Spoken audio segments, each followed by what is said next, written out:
من الشیطان الرجیم بسم اللہ الرحمن الرحیم۔ آج کی اس ویڈیو میں ہم فنا فی اللہ کی موت کا واقعہ آپ لوگوں تک بیان کرنے جا رہے ہیں۔ تو بیان کیا جاتا ہے کہ کسی شخص نے ایک غلام خریدا تو اس غلام نے اپنے آقا سے 3 شرطیں رکھی۔ پہلی شرط یہ رکھی کہ جب نماز کا وقت آئے تو آپ مجھے نہیں روکیں گے۔ دوسری یہ رکھی کہ آپ مجھ سے صرف دن میں خدمت لے سکیں گے مگر رات کو مجھ پہ یہ پابندی نہ ہوگی۔ پھر تیسری شرط یہ رکھی کہ میرے رہنے کے لیے کوئی ایسا کمرہ عنایت فرمائے جو میرا پسندیدہ ہو اور دوسرے شخص کو اس میں آنے کی اجازت نہ ہوگی۔ چنانچہ آقا نے غلام کی تینوں شرطیں منظور کر لیں اور غلام کو حکم دیا کہ جاؤ جا کر محل میں اپنی پسندیدہ کمرہ دیکھ۔ اس میں ہر کمرہ ایک سے ایک بہتر ساز و سامان کے ساتھ آراستہ تھا۔ بس غلام نے تمام کمروں کو دیکھ بھال کر کے اپنے لیے ایک ویران کمرے کا انتخاب کیا۔ اس پر آقا نے دریافت کیا کہ آخر تم نے یہ ویران کمرہ کیوں پسند کیا ہے؟ کمرے تو اور بھی بہت سارے ہیں۔ اپنے آقا کی یہ بات سن کر غلام نے جواب دیا کہ میرے آقا، شاید آپ کو معلوم نہیں کہ ویران جگہ اللہ تعالیٰ کے ذکر سے آباد ہو جاتی ہے۔ اس کے بعد اس غلام نے اسی ویرانے کمرے میں رات کو رہنا شروع کر دیا اور یہ بات پہلے ہی طے تھی کہ رات کو غلام آزاد رہے گا۔ جب غلام کو اپنے پسندیدہ آزاد کمرے میں رہتے ہوئے کچھ عرصہ گزر گیا تو اس کے آقا نے ایک دن رات کو بزم احباب منعقد کی اور نصف شب کے بعد جب دوست احباب رخصت ہو گئے تو مالک مکان چہل قدمی کرتے ہوئے غلام کے کمرے کی جانب جا نکلا۔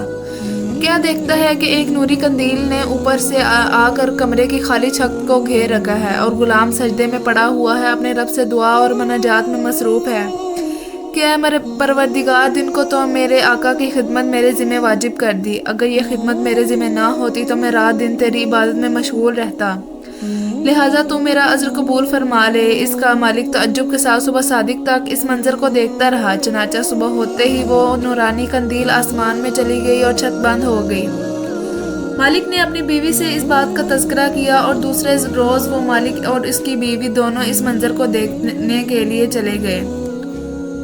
بالکل ویسا ہی منظر دیکھا جو پہلی شب میں مالک دیکھ چکا تھا۔ صبح ان دونوں نے غلام کو بلا کر کہا تو اللہ کے واسطے آزاد ہے تاکہ اپنی خواہش کے مطابق دن رات اللہ تعالیٰ کی عبادت میں مشغول رہ سکے۔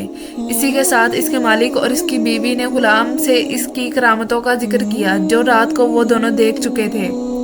بس اب کیا تھا، جب غلام کو معلوم ہوا کہ ان پر اس کا پردہ فاش ہو چکا ہے تو اس نے اسی وقت دربار الہی میں ہاتھ اٹھا کر دعا کی کہ اے میرے پروردگار، میں نے تجھ سے دعا کی تھی کہ میرا راز کسی پر نہ کھول، مگر اب جب کہ میرا بھید دوسروں پر ظاہر ہو گیا ہے جس کو میں مخفی رکھنا چاہتا تھا تو مجھ کو اپنے پاس بلا لے۔ چنانچہ اسی وقت اس کی روح پرواز کر گئی اور وہ اپنے خالق حقیقی سے جا ملا۔ اللہ تعالیٰ سے دعا ہے کہ اللہ پاک ہم سب کی مغفرت فرمائے اور اس کے درجات کو بلند فرمائے۔ اس واقعے سے ہمیں یہ سبق ملتا ہے کہ حضور صلی اللہ علیہ وآلہ وسلم نے سچ فرمایا ہے، جو اللہ کا ہو جاتا ہے اللہ اس کا ہو جاتا ہے۔ دیکھیے اس عالم فانی فی اللہ کی دعا کس طرح ہاتھوں ہاتھ درجہ قبولیت کو پہنچ گئی۔ اللہ تعالیٰ ہمیں بھی اس واقعے سے سبق حاصل کرنے کی توفیق عطا فرمائے، آمین ثم آمین۔ نمازی اور شیطان کا واقعہ۔ ایک شخص اندھیری رات میں نماز فجر پڑھنے کے لیے گھر سے نکلا۔ اندھیرے کی وجہ سے اسے ٹھوکر لگ گئی اور وہ منہ کے بل کیچڑ میں گر گیا۔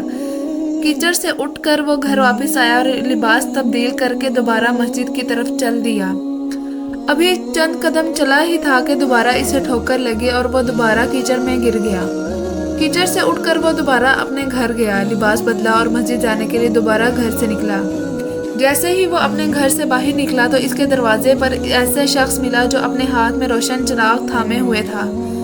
چراغ والا شخص چپ چاپ نمازی کے آگے مسجد کی طرف چل دیا۔ اس مرتبہ چراغ کی روشنی میں نمازی کو مسجد پہنچنے میں کسی قسم کی دشواری کا سامنا نہیں کرنا پڑا۔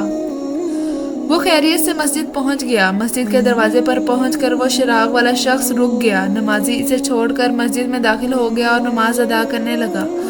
نماز سے فارغ ہو کر وہ مسجد کے باہر آیا تو وہ چراغ والا شخص اس کا انتظار کر رہا تھا تاکہ اس نمازی کو چراغ کی روشنی میں گھر چھوڑ آئے۔ جب نمازی گھر پہنچا تو نمازی نے اجنبی شخص سے پوچھا آپ کون ہیں؟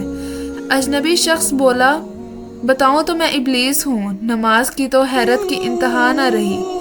اس اجنبی کی یہ بات سن کر نمازی سوچنے لگا کہ ابلیس شیطان کیسے مجھے مسجد تک چھوڑ سکتا ہے، اس کا کام تو لوگوں کو بہکانا ہے۔ تو اس شخص نے بڑی حیرت کے ساتھ ابلیس سے پوچھا تجھے تو میری نماز رہ جانے پہ خوش ہونا چاہیے تھا، مگر تم تو چراغ کی روشنی میں مجھے مسجد تک چھوڑنے آئے۔ ابلیس نے جواب دیا کہ جب تم پہلی ٹھوکر لگی اور تم لباس تبدیل کر کے مسجد کی طرف پلٹے تو اللہ تعالیٰ نے تیرے سارے گناہ معاف فرما دیے۔ جب تمہیں دوسری ٹھوکر لگی تو اللہ تعالیٰ نے تمہارے پورے خاندان کو بخش دیا، جس پر مجھے فکر ہوئی کہ اگر اب تمہیں ٹھوکر لگی تو اللہ تعالیٰ کے ہی تمہارے اس عمل کی بدولت تمہارے سارے گاؤں کی مغفرت نہ فرما دے، اس لیے میں چراغ لے کر آیا ہوں کہ تم بغیر گرے مسجد تک پہنچ جاؤ۔ اس شخص نے جیسے ہی یہ بات سنی تو اس نے اللہ تعالیٰ کی بارگاہ میں اپنا سر جھکایا اور اللہ تعالیٰ کا شکر ادا کیا۔